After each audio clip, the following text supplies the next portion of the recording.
É possível ter esperança no Brasil? E todos ficaram esperançosos com o que aconteceu com a Lava Jato, mas não. O sistema contra-atacou, a Lava Jato praticamente acabou. Eu acabei com a Lava Jato, porque não tem mais corrupção no governo.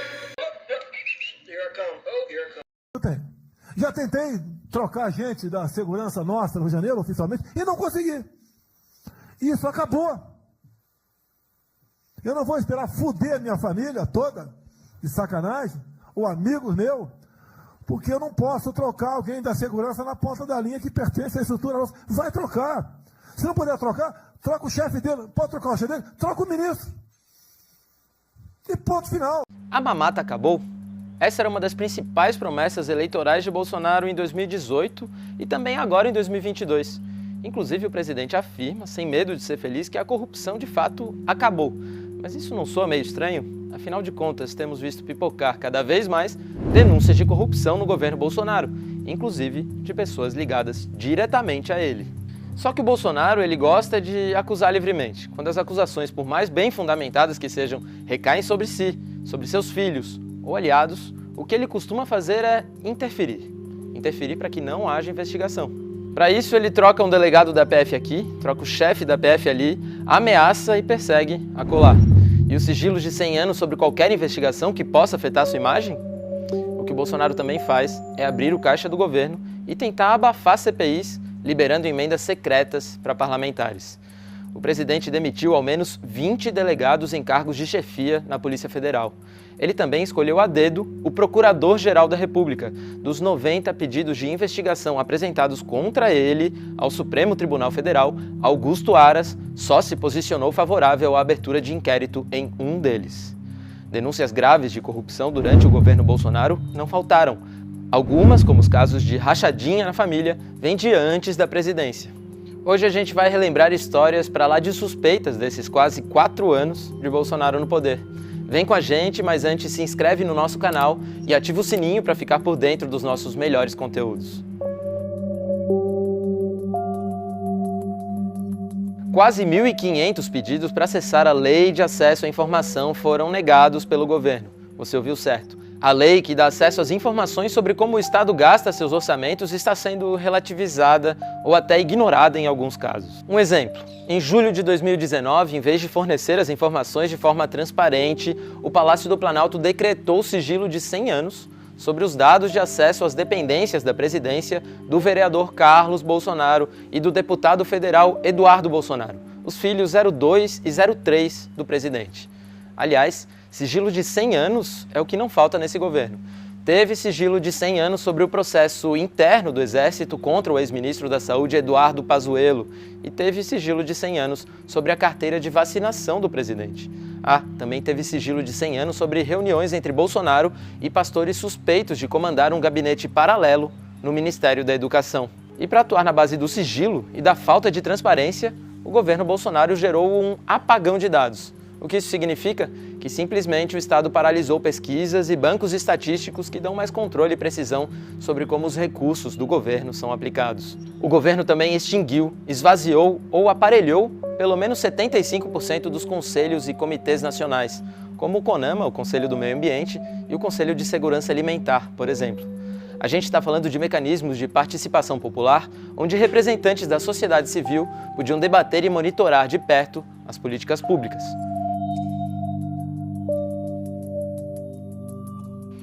Pouca gente talvez conhecesse o termo rachadinha antes de os Bolsonaro ficarem famosos no Brasil.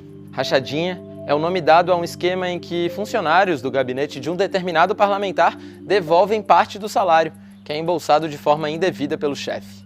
Em alguns casos, o funcionário nem chega de fato a trabalhar. Com os filhos Flávio e Carlos investigados por supostos esquemas de rachadinha, Jair Bolsonaro sempre esteve próximo desse tipo de suspeita. As investigações dos casos apontam que Fabrício Queiroz, amigo de Jair, seria o operador do esquema. Também identificaram pelo menos 27 cheques depositados por Queiroz na conta da primeira-dama Michele Bolsonaro.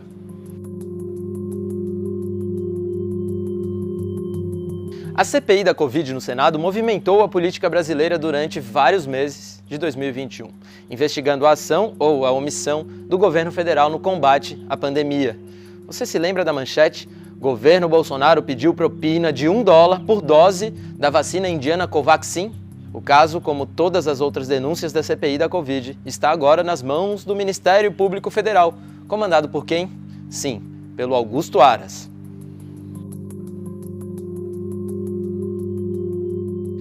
Teve escândalo também na educação. O ex-ministro Milton Ribeiro e os pastores Gilmar dos Santos e Arilton Moura foram presos depois que pelo menos 10 prefeitos relataram que os pastores pediram propina para auxiliar na liberação de recursos para suas cidades. O balcão do MEC, como ficou conhecido o caso, cobrava propina até em ouro. E a pasta foi novamente alvo de denúncias depois que uma reportagem mostrou que o Ministério da Educação teria superfaturado em mais de 700 milhões de reais a compra de ônibus escolares. O esquema consistia em pagar R$ 480 mil por veículos avaliados em 270 mil. Para conseguir apoio do Centrão no Congresso Nacional em votações importantes ou abafar possíveis CPIs contra si, o governo Bolsonaro usa um orçamento paralelo de bilhões de reais. São verbas do Orçamento Geral da União destinadas de forma sigilosa através de emendas de relator feitas por acordos políticos. Então ninguém sabe quem destinou quanto, nem para onde, nem para quem, até porque a distribuição não é igualitária entre os parlamentares.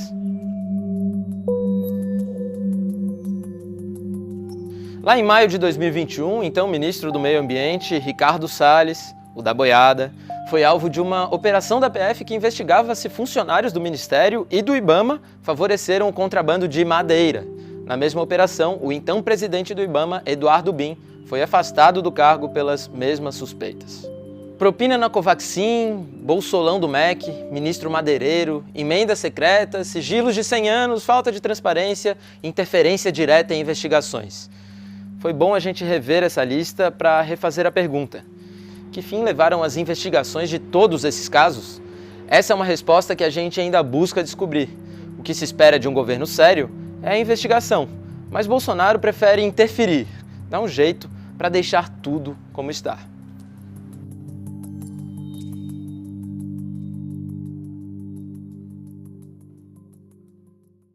Dessa semana, a operação da Polícia Federal, dessa semana, investigando desvio de dinheiro durante a gestão de Jair Bolsonaro no Fundo Nacional de Educação em Alagoas, ligado a Arthur Lira, aliados de Arthur Lira, que sem nenhuma conexão por decisão de Bolsonaro, mas veja como, você sabe como é a história? Basicamente, escolas do interior de Alagoas, algumas delas que não têm nem descarga no banheiro, receberam kits de robótica intermediados por uma empresa de um aliado de Arthur Lira, por decisão do Ministério da Educação de Jair Bolsonaro. Esse é o padrão de política pública que foi feito. Você está fazendo uma conexão que não existe. Agora o ponto é o seguinte: o que é que não, qual é a conexão que não existe? A política exige coragem. Qual é a conexão que não existe? Coragem. A gente precisa discutir com base em projeto, com base no que é que a gente quer construir para o país, porque nomes não resolvem. E outra coisa, a gente discute aqui o tempo todo como a dinâmica de poder tem mudado, como o Congresso é cada vez mais relevante. Então ficar se digladiando porque santifica um ex-presidente da República não faz sentido. E uma coisa importante, para atrair pessoas que não gostam de Bolsonaro, e Bolsonaro perdeu a eleição, então só quem gosta de Bolsonaro não será capaz de mudar a situação. É preciso atrair pessoas que não gostam de Bolsonaro. E para atrair pessoas que não gostam de Bolsonaro, santificá-lo não é uma estratégia inteligente. É preciso, por isso é preciso fazer debate baseado em projeto de país. O que é que nós sonhamos para o Brasil? Isso é o que verdadeiramente importa.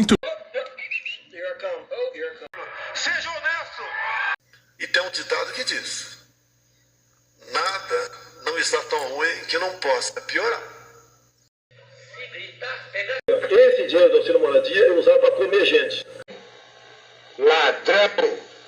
Quem nos brinda com esta memória é o antagonista. Manda um sapato número 43 para mim, meu número aqui, tá? Um beijo. Não tem problema. Tinha um sapato 43, cheio de notinha de 100 vezes, entendeu?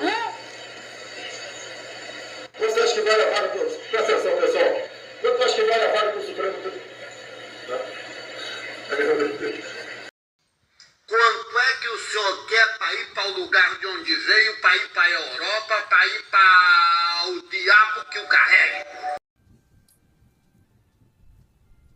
Tiraram a fotografia.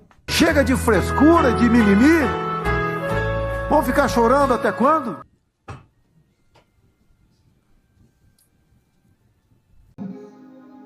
Nós aqui vamos bater palma.